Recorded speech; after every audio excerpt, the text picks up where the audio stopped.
au service de l'éducation béninoise depuis 1992, l'UATM Gaza Formation, avec ses 23 filières agréées, vous offre la revue de presse sur GS Communication. Mesdames, Messieurs, bonjour et bienvenue à ce rendez-vous de l'actualité.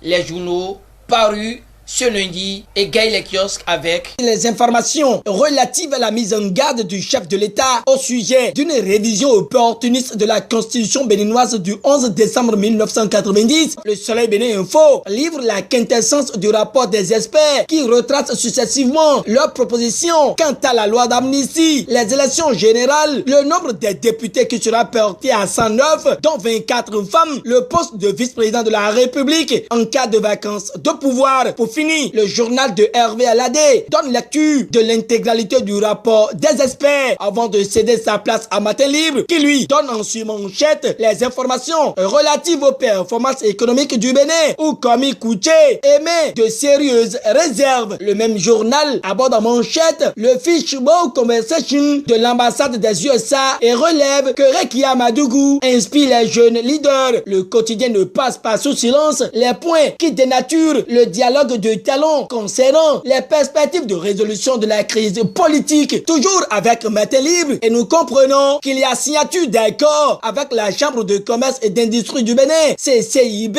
puis Move accompagne les entreprises béninoises. Canal Plus soutient le collège d'enseignement général de Dantokpa avec des dons de bourse et de matériel informatique, écrit le journal. Pour finir avec Matin Libre, ce matin, il est à noter que MTN Bénin offre plus de 100 millions à ses abonnés. Continuons à présent avec la cime de l'info qui nous apprend qu'à la journée des Béninois de l'extérieur hier à Philadelphie aux USA, Denis Achade Assongba opte pour des rencontres plus fréquentes et invite ses pairs à l'unité et au travail pour le développement du Bénin. Information reprise par le régional, mais par ici, l'auteur de l'article dévoile que Denis Achade Assongba, après sa participation à la journée du Béninois de l'extérieur, propose la réconciliation et l'action. L'homme opte également pour la paix et la cohésion. Écrit Monde 7 Info. Le nouvel observateur pour sa part relate qu'il y a inondation à Grand Popo, puis dévoile l'œuvre caritative de la Fondation Sébastien Javon. Dans le mono,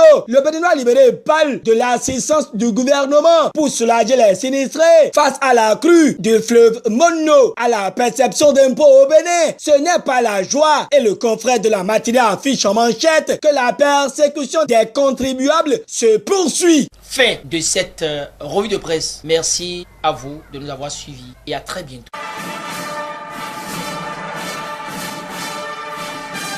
C'était la revue de presse en fait par l'UATM Gaza Formation sur GS Communication.